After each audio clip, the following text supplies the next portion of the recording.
Hello everyone, welcome back to the channel. In the previous chapter, we explored some powerful insights that shape a trader's mindset. Today, we're moving into the next chapter, where things get even more interesting. Before we move ahead, please like this video and subscribe to the channel. It really helps a lot. Now, without any further delay, let's move forward. Chapter 2. The Lure and the Dangers of Trading. In January 1994, I was asked to speak at a trading conference in Chicago, sponsored by Futures magazine.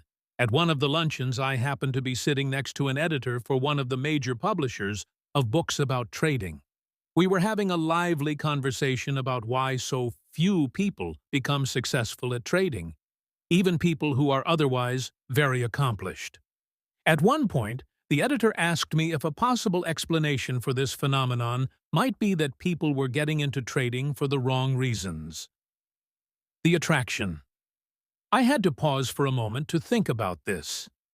I agree that many of the typical reasons people are motivated to trade, the action, euphoria, desire to be a hero, the attention one can draw to himself by winning, or the self-pity that comes from losing, create problems that will ultimately detract from a trader's performance and overall success.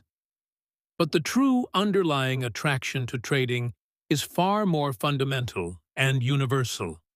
Trading is an activity that offers the individual unlimited freedom of creative expression, a freedom of expression that has been denied most of us for most of our lives. Of course, the editor asked me what I meant by this. I explained that in the trading environment, we make almost all of the rules. This means there are very few restrictions or boundaries on how we can choose to express ourselves. Of course, there are some formalities such as having to become a member of an exchange to be a floor trader, or meeting the minimum financial requirements to open a brokerage account if you're an off-the-floor trader.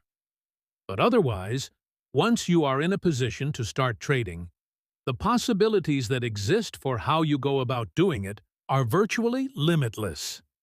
I went on to give him an example from a seminar I attended several years ago. Someone had calculated that if you combined bond futures, bond options, and the cash bond markets, there would be over 8 billion possible spread combinations. Now add the timing considerations based on how you read the prevailing market conditions, and the various ways to trade become virtually limitless. The freedom is great. All of us seem to naturally want it, strive for it, even crave it. But that doesn't mean that we have the appropriate psychological resources to operate effectively in an environment that has few, if any, boundaries, and where the potential to do enormous damage to ourselves exists. Almost everyone needs to make some mental adjustments, regardless of their educational background, intelligence, or how successful they've been in other endeavors. The kind of adjustments I'm talking about have to do with creating an internal mental structure that provides the trader with the greatest degree of balance between the freedom to do anything and the potential that exists to experience both the financial and psychological damage that can be a direct result of that freedom. Creating a mental structure can be difficult enough, especially if what you want to instill is in conflict with what you already believe. But for those of us who want to be traders, the difficulty of creating the appropriate structure is invariably compounded by a backlog of mental resistance that starts developing at the very earliest stages of our lives. All of us are born into some sort of social environment. A social environment, or society, whether it's a family, city, state, or country, implies the existence of structure. Social structures consist of rules, restrictions, boundaries, and a set of beliefs that become a code of behavior that limits the ways in which individuals within that social structure can or cannot express themselves. Furthermore, most of the limitations of social structure were established before we are born. In other words, by the time any of us get here, Most of the social structure governing our individual expression is in place and well entrenched. It's easy to see why a society's need for structure and the individual's need for self-expression can conflict. Every person who wants to master the art of trading faces just such a fundamental conflict.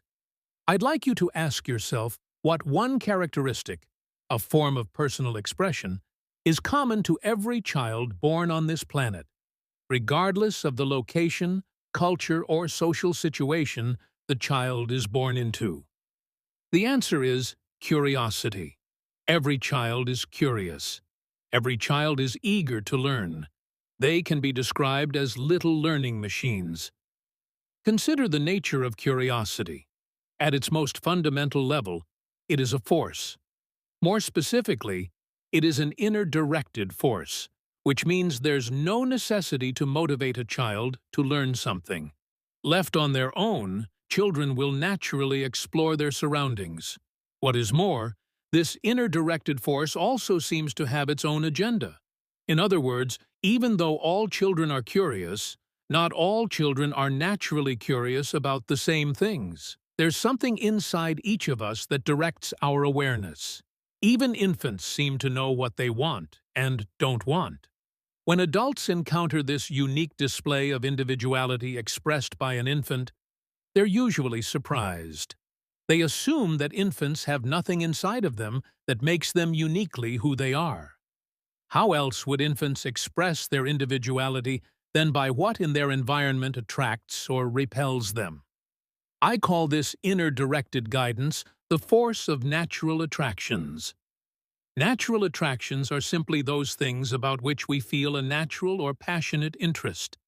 Ours is a big and diverse world, and it offers each of us a great deal to learn about and experience. But that doesn't mean each of us has a natural or passionate interest in learning about or experiencing all there is. If you think about it, I'm sure you could list many things to do or be that you have absolutely no interest in. I know I could. You could also make another list of the things you are only marginally interested in. Finally, you could list everything you have a passionate interest in. Of course, the lists get smaller as the interest levels rise. Where does passionate interest come from?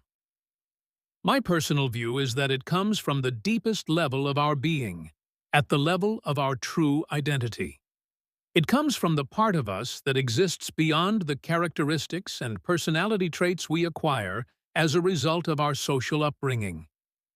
The social structure that we're born into may or may not be sensitive to these inner-directed needs and interests.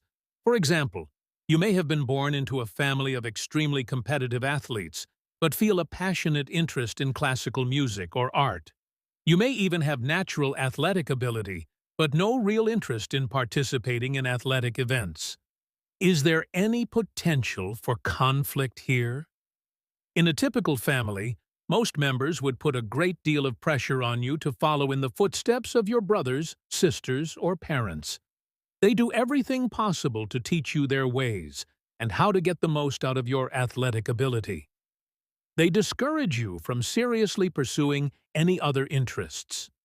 You go along with what they want, because you don't want to be ostracized, but at the same time, doing what they want you to do just doesn't feel right, although everything you've learned and been taught argues in favor of becoming an athlete. The problem is, it doesn't feel like who you are. The conflicts that result from what we're taught about who we're supposed to be and the feeling that resonates at the deepest levels of our being is not at all uncommon. I would say that many, if not most people, grow up in a family and cultural environment that gives little, if any, objective, non-judgmental support to the unique ways in which we feel compelled to express ourselves. This lack of support is not simply an absence of encouragement. It can be as deep as the outright denial of some particular way in which we want to express ourselves. For example, let's look at a common situation. A toddler who for the first time in his life notices this thing, which we call a vase, on the coffee table. He is curious, which means there's an inner force that's compelling him to experience this object. In a sense, it's as if this force creates a vacuum in his mind that has to be filled with the object of his interest. So, he focuses on the vase and, with deliberate intent, crawls across the vast expanse of the living room floor to the coffee table.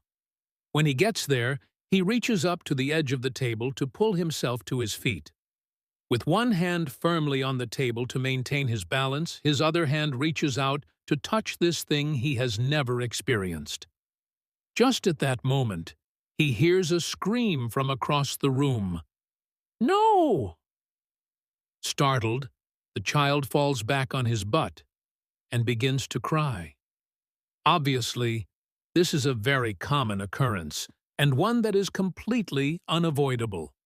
Children have absolutely no concept of how they can injure themselves or how valuable something like a vase can be. In fact, learning what is safe and what isn't, and the value of things are important lessons the child must learn.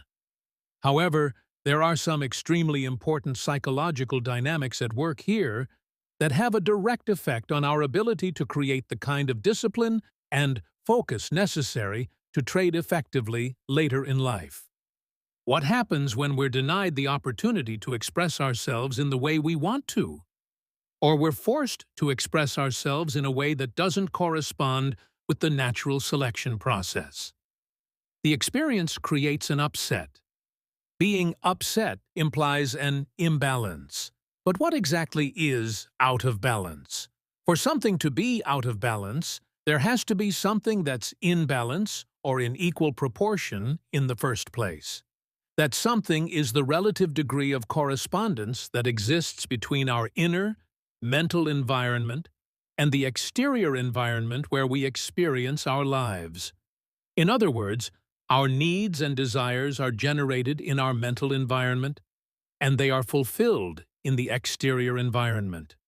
If these two environments are in correspondence with one another, we're in a state of inner balance, and we feel a sense of satisfaction or happiness. If these environments are not in correspondence, we experience dissatisfaction, anger, and frustration, or what is commonly referred to as emotional pain. Now, why would not getting what we want, or being denied the freedom to express ourselves in some particular way, cause us to experience emotional pain? My personal theory is that needs and desires create mental vacuums. The universe in which we live has a natural tendency to not tolerate a vacuum and moves to fill it, whenever one exists. Suck the air out of a bottle, and your tongue and lips will stick to the mouth of the bottle, because you have created an imbalance, a vacuum, which now must be filled. What are the dynamics behind the expression, "Necessity is the mother of all invention"? The recognition that a need creates a mental vacuum that the universe will fill with inspiring thoughts, if your mind is receptive. The thoughts, in turn, can inspire movement and expression that result in the fulfillment of that need. In this respect, I think our mental environment works like the universe at large. Once we recognize a need or desire, we move to fill the vacuum with an experience in the exterior environment. If we are denied the opportunity to pursue the object of this need or desire, it literally feels as if we are not whole, or that something is missing, which puts us into a state of imbalance or emotional pain. Take a toy away from a child who is not finished playing with it, regardless of how good your reasons may be for doing so, and the universal response will be emotional pain. By the time we're 18 years old, we've been on Earth approximately 6,570 days. You can't do it that way. You have to do it.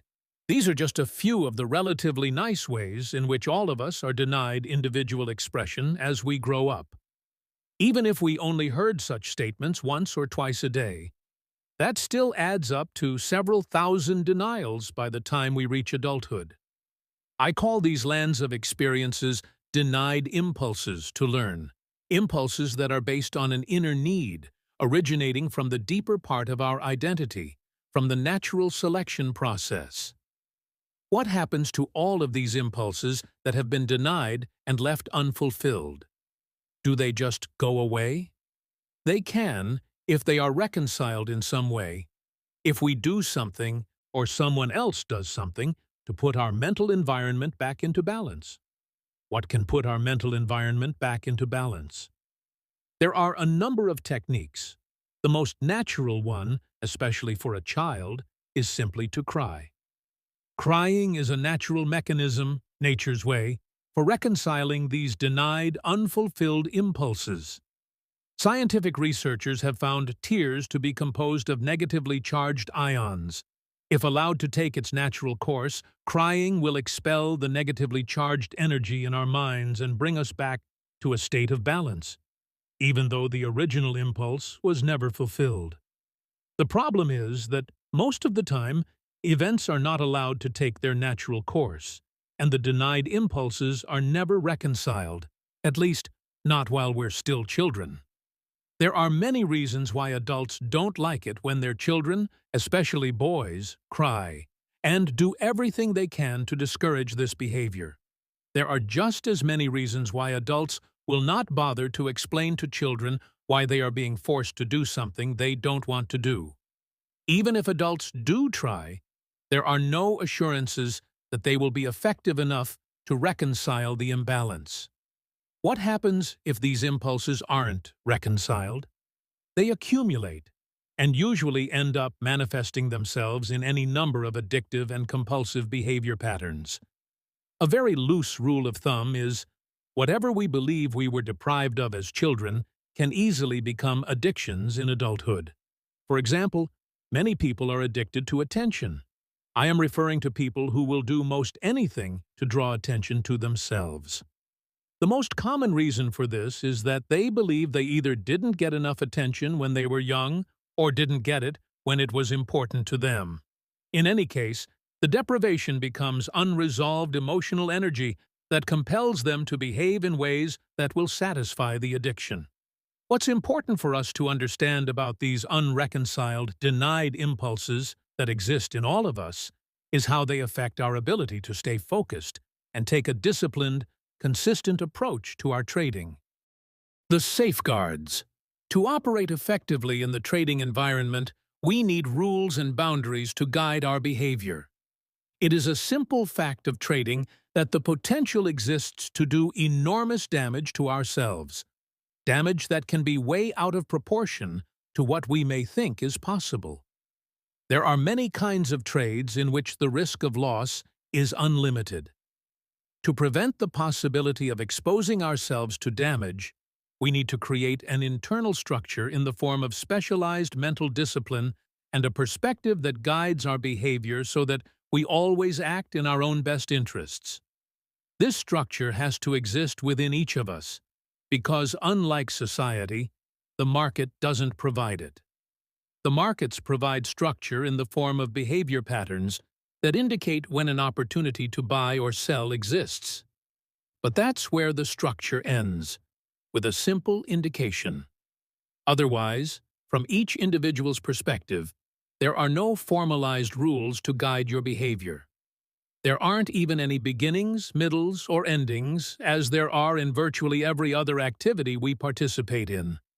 This is an extremely important distinction, with profound psychological implications. The market is like a stream that is in constant motion. It doesn't start, stop, or wait. Even when the markets are closed, prices are still in motion. There is no rule that the opening price on any day must be the same as the closing price the day before. Nothing we do in society properly prepares us to function effectively in such a boundaryless environment. Even gambling games have built-in structures that make them much different from trading, and a lot less dangerous. For example, if we decide to play blackjack, the first thing we have to do is decide how much we are going to wager or risk. This is a choice we are forced to make by the rules of the game. If we don't make the choice, we don't get to play. In trading, no one, except yourself, is going to force you to decide in advance what your risk is. In fact, what we have is a limitless environment. where virtually anything can happen at any moment, and only the consistent winners define their risk in advance of putting on a trade. For everyone else, defining the risk in advance would force you to confront the reality that each trade has a probable outcome, meaning that it could be a loser. Consistent losers do almost anything to avoid accepting the reality that, no matter how good a trade looks, it could lose. Without the presence of an external structure forcing the typical trader to think otherwise, he is susceptible to any number of justifications, rationalizations, and the kind of distorted logic that will allow him to get into a trade believing that it can't lose, which makes determining the risk in advance irrelevant. All gambling games have specified beginnings, middles, and endings, based on a sequence of events that determine the outcome of the game. Once you decide you are going to participate, you can't change your mind. You're in for the duration. That's not true of trading. In trading, prices are in constant motion. Nothing begins until you decide it should. It lasts as long as you want, and it doesn't end until you want it to be over. Regardless of what you may have planned or wanted to do, any number of psychological factors can come into play, causing you to become distracted, change your mind, become scared, or overconfident. In other words, causing you to behave in ways that are erratic and unintended. Because gambling games have a formal ending, they force the participant to be an active loser. If you're on a losing streak, you can't keep on losing without making a conscious decision to do so. The end of each game causes the beginning of a new game, and you have to actively subject more of your assets to further risk by reaching into your wallet or pushing some chips to the center of the table. Trading has no formal ending. The market will not take you out of a trade. Unless you have the appropriate mental structure to end a trade in a manner that is always in your best interest, you can become a passive loser. This means that once you're in a losing trade, you don't have to do anything to keep on losing. You don't even have to watch. You can just ignore the situation, and the market will take everything you own, and more. One of the many contradictions of trading is that it offers a gift and a curse at the same time. The gift is that perhaps for the first time in our lives, we're in complete control of everything we do. The curse is that there are no external rules or boundaries to guide or structure our behavior. The unlimited characteristics of the trading environment require that we act with some degree of restraint and self-control, at least if we want to create some measure of consistent success. The structure we need to guide our behavior has to originate in your mind as a conscious act of free will. This is where the many problems begin. Problem: the willingness to create rules. I have not yet encountered a person interested in trading who didn't resist the notion of creating a set of rules. The resistance isn't always overt. Quite the contrary. It's usually very subtle. We agree on the one hand that rules make sense, but we really have no intention of doing whatever is being suggested. This resistance can be intense, and it has a logical source. Most of the structure in our minds was given to us as a result of our social upbringing and based on choices made by other people. In other words, it was instilled in our minds, but did not originate in our minds. This is a very important distinction. In the process of instilling structure, many of our natural impulses to move, express, and learn about the nature of our existence through our own direct experience were denied. Many of these denied impulses were never reconciled and still exist inside of us as frustration, anger, disappointment, guilt, or even hatred.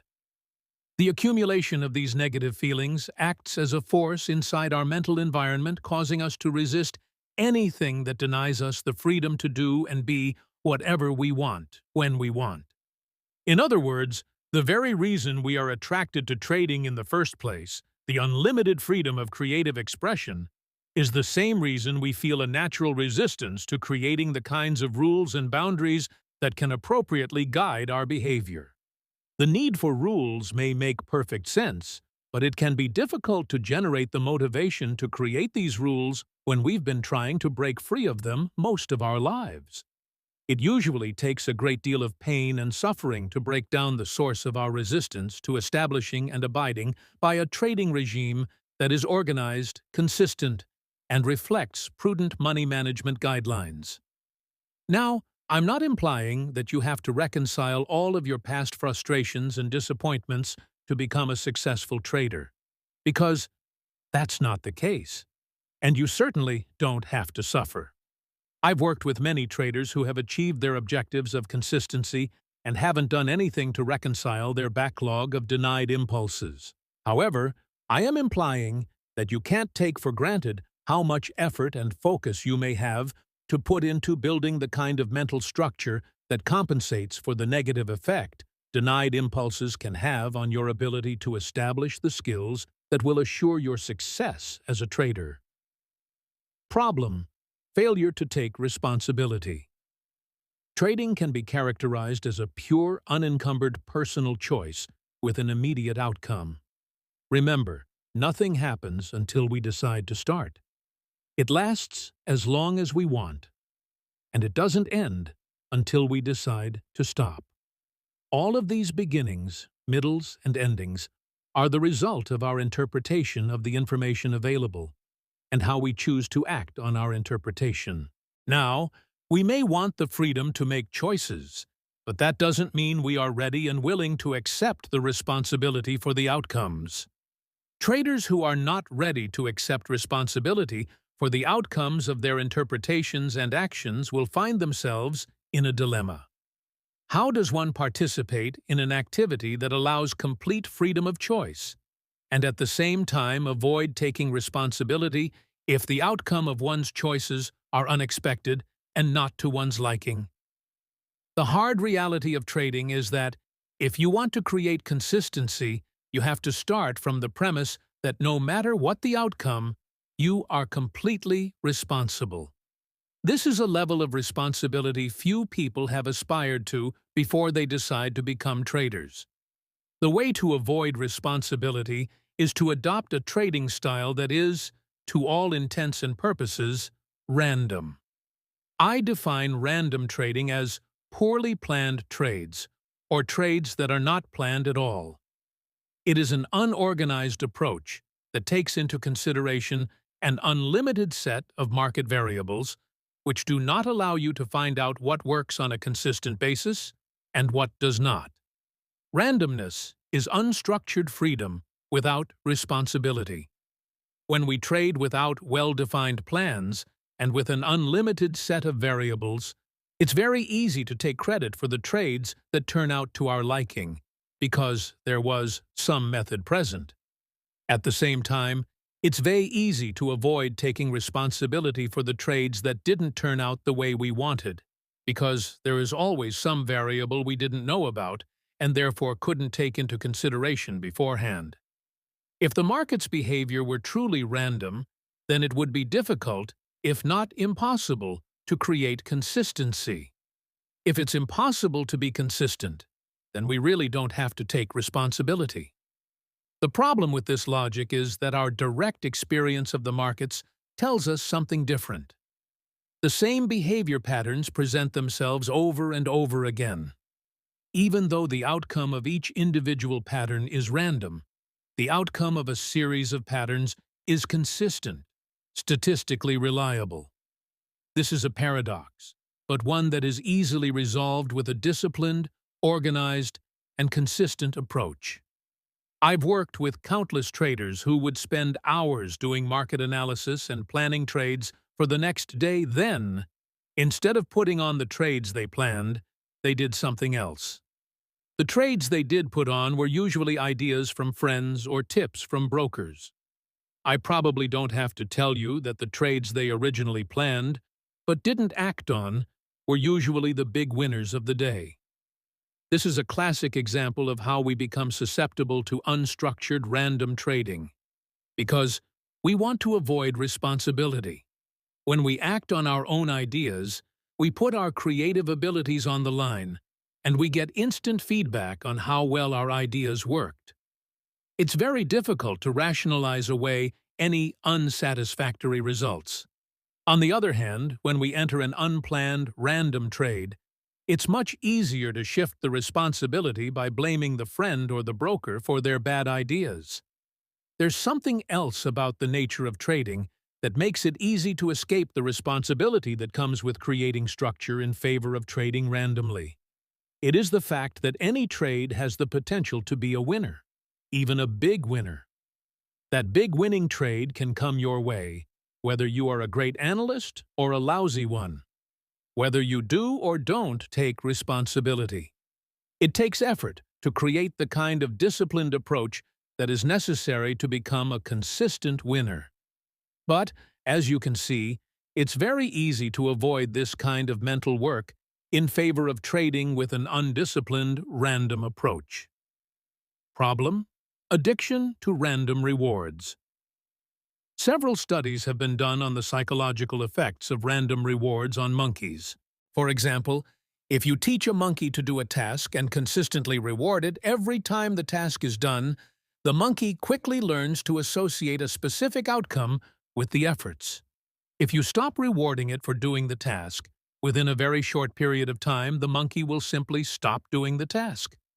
It won't waste its energy doing something that it has now learned it won't be rewarded for. However, the monkey's response to being cut off from the reward is very different if you start out on a purely random schedule instead of a consistent one.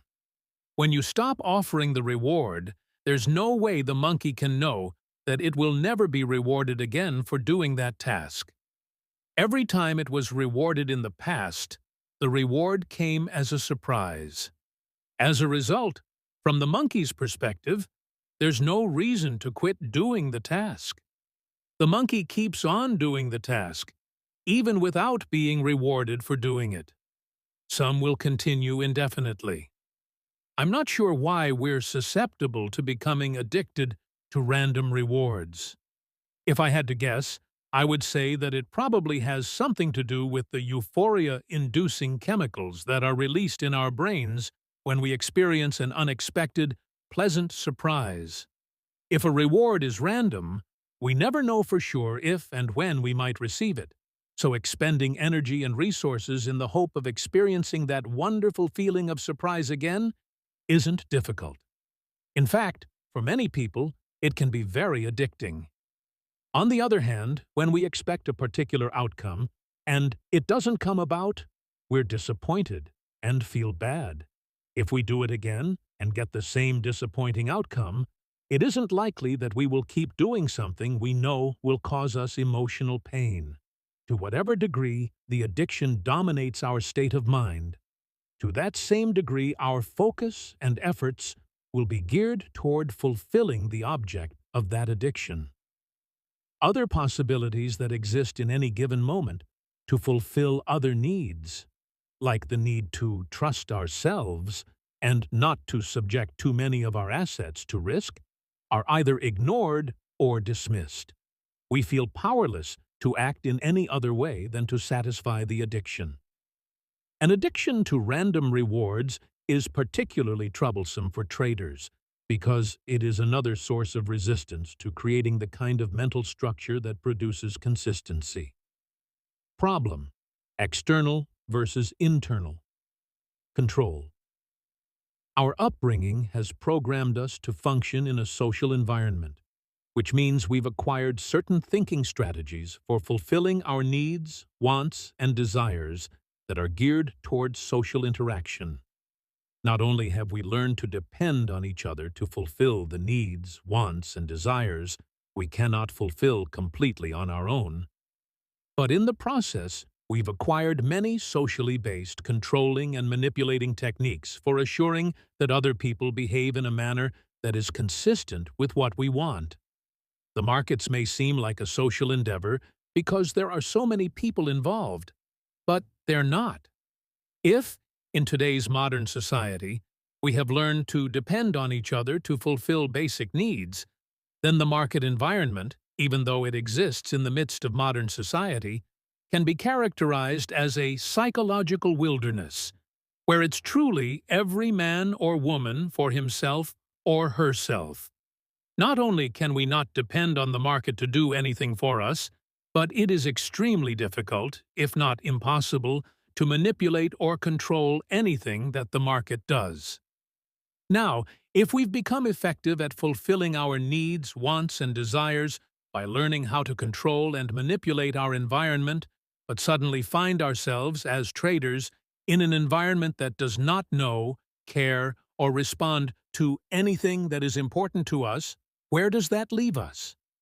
You're right if you said up the proverbial creek without a paddle. One of the principal reasons so many successful people have failed miserably at trading is that their success is partly attributable to their superior ability to manipulate and control the social environment, to respond to what they want.